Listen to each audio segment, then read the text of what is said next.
Diabetes मध्ये थकवा इंटर्नसाठी specially पॅथोफिजिओलॉजी सांगतो याची. बरेच वेळेस आपल्याला कन्फ्युजन होते की डायबिटीज मध्ये थकवा काय येतो.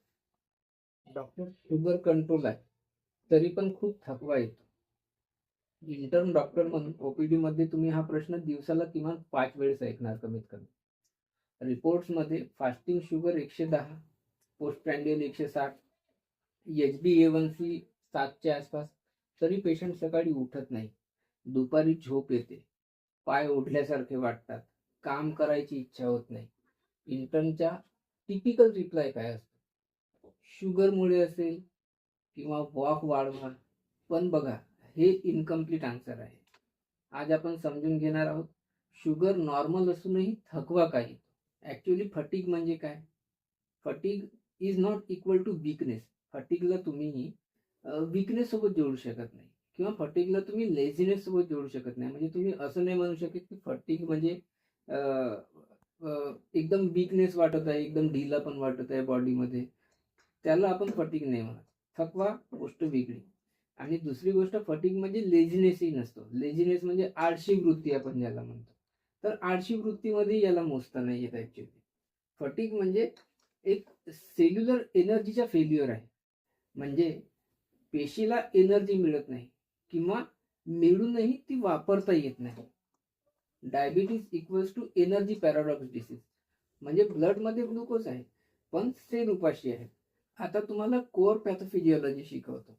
मेकॅनिझम कसा असतो ना, insulin resistance equals to energy lockdown, असा तो विषय असतो. सोप्या भाषेत सांगायचं झालं तर असं समजा की ग्लुकोज म्हणजे पेट्रोल आहे, सेल म्हणजे कार आहे आणि इन्सुलिन म्हणजे की आहे समजा त्याची. म्हणजे ग्लुकोज म्हणजे चालवणारा एक फ्यूल आहे, सेल म्हणजे कार आहे आणि इन्सुलिन म्हणजे की आहे त्याच्यामधली, की त्या कारमध्ये पेट्रोल जाण्यासाठी कीची गरज आहे. म्हणजे ग्लुकोज सेलमध्ये जाण्यासाठी इन्सुलिनची गरज आहे. रिपीट करून बघून घ्यायला एकदा म्हणजे लक्षात येऊन जाईल. डायबिटीज मध्ये पेट्रोल आहे, की आहे, पण जो लॉक आहे ना तो जाम झालेला आहे. ग्लुकोज जो आहे ना तो सेलमध्ये जात नाही, एटीपी बनवत नाही ऍक्च्युअली. म्हणजे त्याने काय होतं की मसल्स आणि ब्रेन हे दोन्ही थकतात.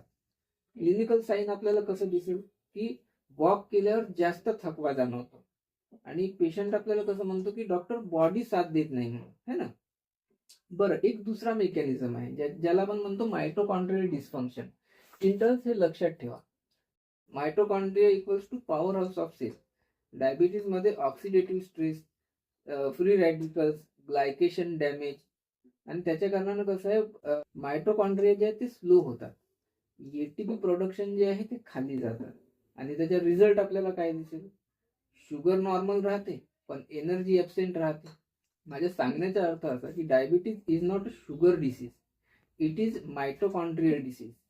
तिसरा एक मेकॅनिझम आहे chronic dehydration and electrolyte shift. High शुगरमुळे काय होते? ऑस्मोटिक डायुरेसिस होते. ऑस्मोटिक डायुरेसिस म्हणजे काय? ज्यावेळेस ही लघवी होईल त्यावेळेस शुगर जी आहे ते extra amount of water urine मधून बाहेर काढते आणि सोबतच कसं आहे त्याच्यामध्ये सोडियम लॉस होतो, पोटॅशियमचा इम्बॅलन्स होते, मॅग्नेशियम डिफिशियन्सी येते. सिमटम्स काय दिसतील तुम्हाला? होल बॉडी हेवीनेस वाटेल, लेग क्रॅम्प्स राहतील पेशंटमध्ये, अंगात ताकद वाटणार नाही. बरं, इंटर्न्स मिस्टेक काय करतात? सीबीसी नॉर्मल आहे म्हणतात आणि त्याच्या कारणानं कसं आहे इग्नोर करतात सीबीसीला.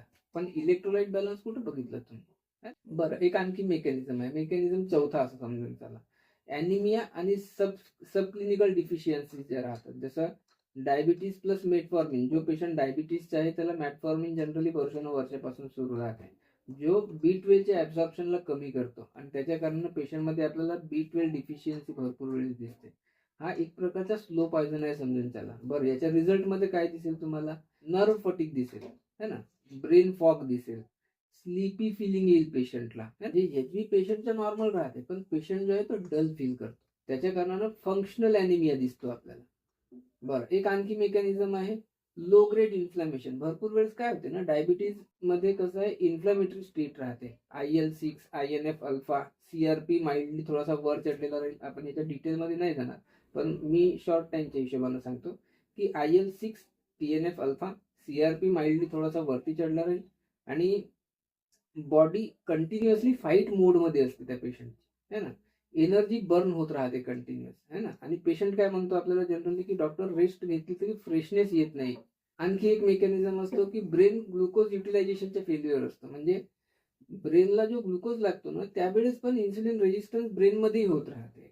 त्याचा रिझल्ट काय दिसेल की कॉन्सन्ट्रेशन कमी होईल, पेशंटचा बौद्धिक कॉन्सन्ट्रेशन जो आहे तो कमी होईल, मेमरी कुठे ना कुठे थोडीशी कॉम्प्रोमाइज होईल, डे टाईममध्ये स्लिपीनेस वाटेल पेशंटला, आणि डायबेटिक ब्रेन फॅटिक म्हणतो आपण याला. इंटर्न्स मी कॉमन थिंकिंग बघतो कसं राहते की sugar control equal to problem solved, अशा प्रकारचा विषय राहते इंटर्नच्या डोक्यामध्ये. पण विषय तसा नाही आहे ना. रियालिटी अशी आहे की शुगर खाली जरी असला पेशंटचा तरी पण एनर्जी जी आहे ती वरच्या लेवलवर राहते पेशंटची.